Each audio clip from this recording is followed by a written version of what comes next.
다시 읽는 고사성어 60번째 시간입니다. 이 시간은 하로동선이란 말을 한번 생각해 보겠습니다. 접해서 잘 아시고 계시는 분도 계시고 또 길거리에서 어떻게 보면 이런 간판을 보셨을 수도 있어요.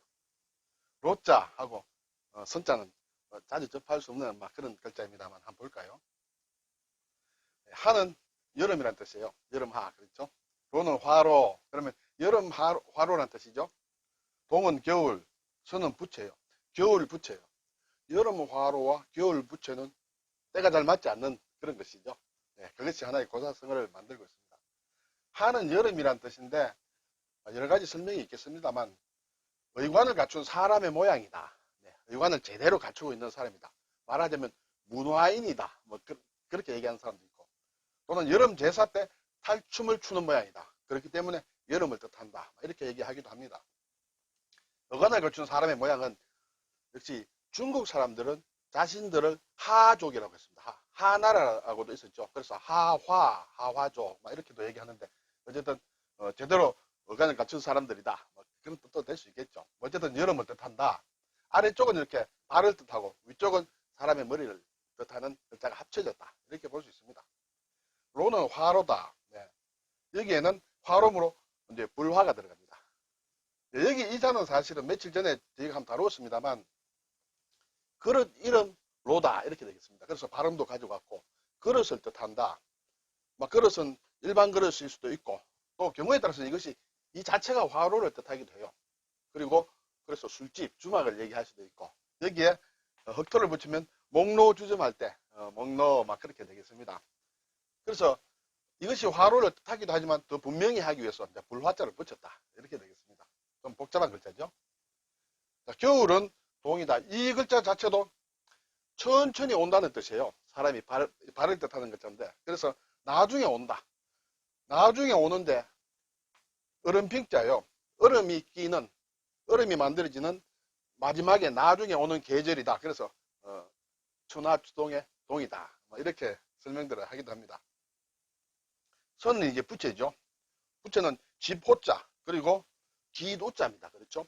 집호자는 집을 뜻하기도 하고 또는 집의 문, 외장으로 된 문을 뜻하기도 합니다. 외장의 문은 그렇게 두껍지 않다. 이렇게 평평하다. 그렇게 볼 수 있고요.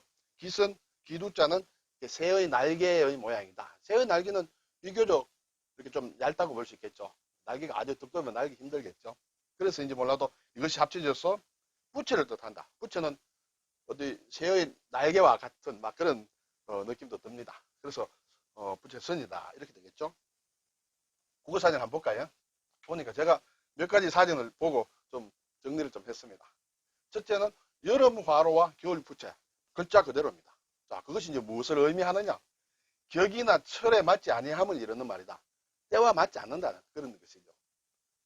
그리고 철에 맞지 않거나 쓸모없는 사물을 비유하여 이르는 말이기도 하다. 이렇게 되겠죠. 그것이 또 좀 발전하면 아무 소용없는 말이나 재주를 비유하여 이른다. 별 도움이 안 되는, 별 도움이 안 되죠. 여름에 화로, 그리고 겨울에 부채가 쓸모가 별로 없습니다. 겨울에 화로, 여름에 부채 이렇게 돼야 되겠죠. 자, 어쨌든 이제 그런 뜻을 가지고 있는데 이것이 유래가 어떻게 되고 우리가 어떻게 적용해야 되느냐 이런 것까지 한번 볼까요? 근데 이것을 동선하로라고도 합니다. 하로와 동선을 이렇게 순서를 바꾸어서 뜻은 같다 이렇게 볼 수 있죠. 이 말은 어디에 나오느냐 하면 논형이라는 그런 책이 있는데 왕충이라는 사람이 지었다 이렇게 되겠습니다. 후한의 사람인데요. 이분이 선 이제 논형의 봉우 표현, 봉우는 만난다는 뜻이에요. 서로 만난다. 누구와 누구와 만나느냐? 군주와 신하가 만난다. 일단 여기에서는 그런 내용이 나옵니다. 그 중에 이제 이 하로동선과 관련된 내용을 보면 이로울 것 없는 재능을 바치고 별 도움이 안 되는 자기 재주를 군주에게 이렇게 얘기를 하죠. 나름대로 자기 소신이다, 정책이다 하면서. 그리고 보탬이 되지 않는 의견을 내는 것은 그렇죠. 아무짝에 쓸모없는 그런 얘기를 임금한테 군주에게 한다. 그것은 여름에 화로를 바치고 겨울에 부채를 드리는 것과 같다. 옆에서 볼 때 사람들이 보면 상당히 답답하겠죠. 정말 아주 쓸데없는 짓 하고 머리가 좀 아둔한 사람으로 이게 비난을 받을 수 있는 그런 행위다는 것이죠. 그런데 왕충은 꼭 그렇게 보지 않은 것 같아요. 왕충이라는 사람은 그 당시에 그 학문이나 어떤 정책이나 이런 데 대해서 상당히 비판적인 사람이었다. 그래서 남들이 다 이런 것을, 이런 행위를 비난하지만 그것은 아니다. 세상에 쓸모없는 물건은 없다는 것이죠. 단지 군주로부터 인정을 못 받았다. 물론 그것은 이유가 때를 만나지 못했다는 것이죠. 옆에서 보면 뭔가 다른 거다.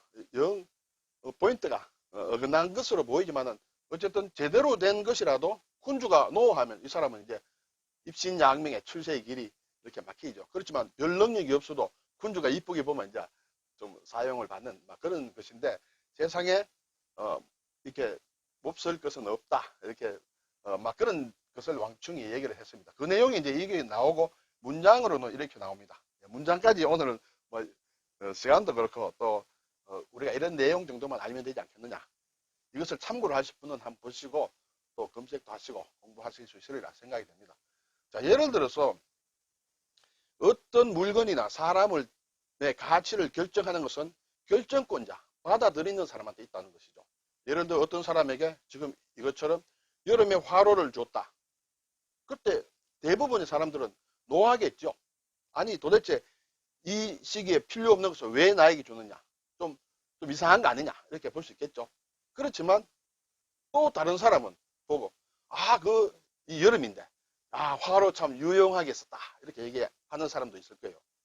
왜 그럴까? 그런데 화로는 여름에 몸을 데우기 위해서는 필요가 없지만은 예를 들어서 젖은 물건을 말리기 위해서는 꼭 필요하죠. 어차피 불을 이제 피워야 된다. 그렇게 되겠죠. 그래서 여름에 화로를 바치더라도 받는 사람이 판단에 따라서 완전히 180도 달라진다는 것이요. 그리고 겨울에 부채를 줬다. 옆에서 보면 이상한 행동이다 하겠지만은 어떤 사람은 그거 참 요긴하게 부채를 쓰고 있다 얘기할 수 있습니다. 왜냐하면 겨울에 부채로 시원하게 할 필요는 없지만 불을 지피는 데는 이 부채가 필요하죠. 불을 피우는데. 그래서 참 불을 잘 피우고 있다. 그렇게 받아들일 수 있다는 것이죠.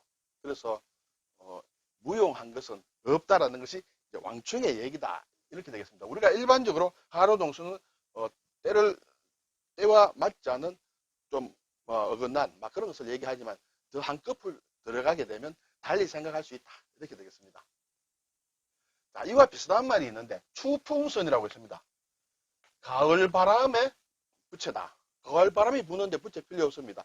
부채는 여름이 지나면 소용이 없어집니다. 우리 오늘 말씀드리는 하로동선과 맥을 같이 하는 낱말이다. 이것도 고사성어입니다. 이것을 줄여서 추선이라고도 한다.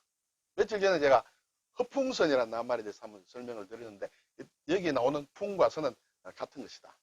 그러면 추풍선이라는 것은 무엇을 얘기하냐? 마찬가지로 때가 지나서 소용이 없게 된 물건이다. 그리고 이 고사성어와 관련되면 남자에게 버림받은 여자를 얘기한다. 결국 어떤 군주에게서 버림받은 후궁의 얘기, 그 스토리가 이 추풍선과 관련이 됩니다. 그래서 혹시 궁금하시면 여기서는 다 설명을 못 드리겠습니다만 검색을 한번 해보시면 재미있는 스토리가 나오리라 생각이 됩니다. 글쎄요, 남자의 사랑을 잃은 여인이라고 했는데 요즘 시대는 반대일 수도 있겠죠. 여자의 사랑을 잃은 남자의 입장이 될 수도 있으리라 생각이 듭니다. 자, 제가 여기 노무현 대통령과 하로동선이라는 것을 제가 적어봤는데요. 혹시 이제 길을 가시다가 음식점 이름에 하로동선이라는 게 있습니다. 노 대통령이 예전에 국회의원 선거에 출마했을 때 한번 총선에서 실패를 했을 때 그때 아는 분들과 만든 음식점의 이름이다. 저는 그렇게 알고 있습니다. 아마 여러분들도 그런 것을 접하신 분이 있으리라 생각을 하는데 역시 노무현 대통령은 그 왕충의 생각과 어떤 일맥상통했을지 모른다. 이 세상에 무용지물은 없다. 다 때를 잠시 못 만났을 뿐이지 때만 제대로 만나면 유용하다. 이렇게 보고 이런 이름을 택했지 않느냐 생각이 듭니다. 제가 낱말 이야기나 고사성어나 여러 가지 말씀을 드리는데 있어서 여러분께 당부드리고 싶은 것은 어떤 사상이나 주의나 이점이다. 좌파냐 우파냐 중도냐 그리고 종교가 기독교다 불교다 이런 것과 제가 드리는 이 영상에서는 전부 절대 관련 없습니다. 저도 나름대로 제가 생각하는 것이 있습니다만 우리의 목적은 낱말 공부입니다. 낱말 위에 저는 좌우 또는 종교 이런 걸 고려하지 않습니다. 우리가 알아야 되겠다 싶은 낱말만 가지고 왔다는 것을 참고해 주시고 저 사람 성향이 어떨까? 이것은 여러분들이 여쭤보시더라도 개인적으로 아니면 제가 말씀을 드리지 않습니다. 네, 그래서 한자 공부에만 집중을 하자 이렇게 말씀을 드릴게요. 자, 오늘 하로 동선, 그렇죠? 또는 동선 하로, 추풍선, 추선. 이 세상에 무용지물은 없다.